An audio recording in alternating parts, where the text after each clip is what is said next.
dans le verger du voisin. C'est pas facile d'assumer une mauvaise action. Faut être fort. Faut en parler à personne si on veut pas être embêté. Hein? Enfin, faut bien se venger de temps en temps. Et c'est là qu'intervient la bonne et la mauvaise conscience. Ça me rappelle ce bon vieux Tony. Tony était un spécialiste de la bonne conscience.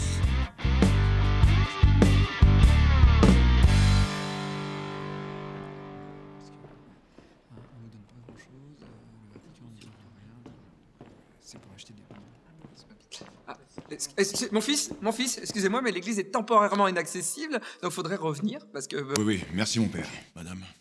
Ah, mais arrête. Tout de même, mon fils, vous manquez cruellement de savoir-vivre. J'ai quelques trucs à me faire pardonner, mon père. Ça m'étonne pas, vu votre manque de respect.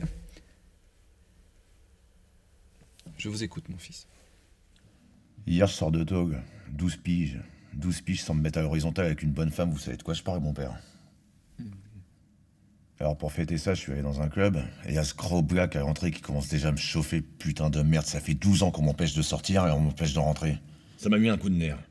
Et là, je lui ai mis une volée de bois vert que j'étais sorti de derrière les fagots, il a pris Charles Garine. Là, à peine je rentre, 2 autres me sautent dessus, mais putain, moi ce que je veux c'est des bonnes femmes, c'est pas des mecs. Alors du coup, je me suis fait le tiercer dans l'ordre, j'ai aligné les 3. Aligné, comment ça?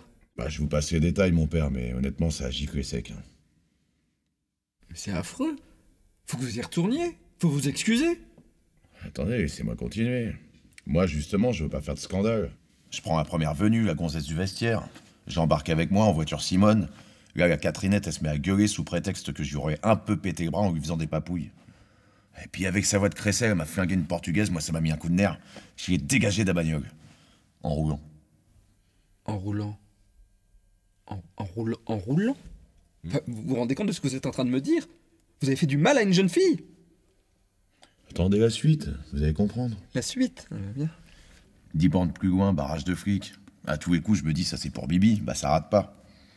Mettez-vous sur bas-côté. Alors moi, j'obtempère, tranquille, paisible. Les 2 flics qui commencent à s'exciter, et je vois un des 2 qui se met à dégueuler en regardant ma bagnole. Bah tu m'étonnes. La nana que j'ai jetée, elle était restée accrochée à la portière. J'ai traîné sur 10 km, un steak tartare, le truc c'était dégueulasse. Et puis va leur faire croire que c'est un sanglier. T'as déjà vu un sanglier s'appeler en blue jean, toi? Mais c'est abominable. Alors là, le flic, il pointe son arme sur moi. Alors moi, je me dis légitime défense, tu vois, normal, je lui prends le flingue des mains, je tire dans l'autre qui est en train de dégueuler, et lui, je lui fais bouffer son crash pruneau. Vous avez assassiné 2 hommes de loi? Mais non, pas 2, 5. Bah, ils sont toujours en équipe, mon père. Il y en avait 3 autres qui étaient de l'autre côté du rond-point. Alors moi, du coup, il a fallu que je fasse le nettoyage. Je ne veux pas de problème. Oui. Hein? Bah non. À ce moment-là, je reprends ma route, blanc comme neige, pas de problème. Oh là là, oui. Et là, je me mets à réfléchir, je me dis, bon, Tony, t'as peut-être un petit peu exagéré. T'as payé ta dette à la société, t'as le cul propre, t'es blanc-bleu. À peine tu sors, t'as 6 macabées de plus à ton palmarès, ça craint un petit peu, quoi. J'avais ça sur la conscience, vous voyez. Ça craint. Bon. Alors, je sais pas ce que j'ai eu, peut-être un peu de remords. Je me suis dit, il faut que j'en parle au bon Dieu ou à un de ses gus. J'ai trouvé une église pas très loin d'ici. J'en ai parlé au curton, seulement ce con-là, il avait pas l'air sincère. Il m'a regardé un petit peu comme... L'affreux! Pendant que je lui parlais, il est en train d'appeler les flics. L'enfoiré! Hein? Alors moi, il fallait que je fasse taire. Hein? Oui. C'est bon, j'ai voulu sortir, mais ce tapin, là, il s'est enfermé à la clé. Puis moi, j'ai le respect pour le mobilier du Seigneur, j'allais pas tout péter. Ah bah faut pas tout péter, Hein? non. Alors non. du coup, j'ai mis un coup de gazeuse là-dedans, pour qu'il sorte de lui-même. Oui. Et bah ça a marché, il est sorti. Oui. Il est tombé à 4 pattes devant moi en crachant ses poumons. Ah oui. Et là, je sais pas ce qui m'a pris, bah la solitude peut-être. Je sais pas. Tout cul tendu mérite son dû, je lui ai levé sa toge et je l'ai pris par derrière. Quoi?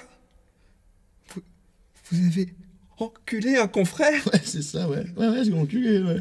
Et le pire, c'est que j'ai pris du plaisir. Lui, par contre, je me suis dit, il va jamais s'en remettre. Alors, je lui ai filé un coup de main. Comment ça? Bah, disons qu'à l'heure où je vous parle, là, il est peut-être en train de baroter avec le grand barbu là-haut, quoi. Seigneur Dieu. Derrière ça, le sort s'acharne sur moi. Panne de bagnole. Je me suis tapé 10 bornes à me frotter la gueule jusqu'à chez vous, là, vous voyez. Finalement, qu'est-ce que vous me voulez? Mon père, j'ai besoin du pardon. Mais j'ai peut-être aussi besoin d'une bagnole.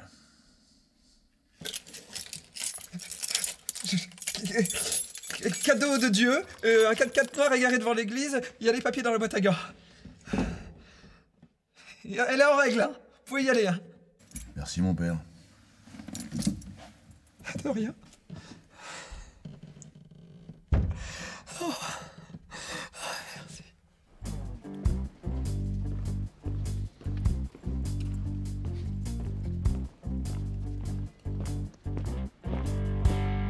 Allez, viens mon bébé. Est-ce que tu vas être bien? Alors regarde. Voilà. Ça vous a fichu les jetons cette histoire. Hein.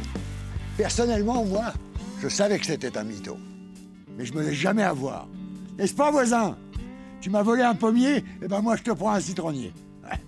Et en plus, j'arrive à avoir bonne conscience. Sur ce...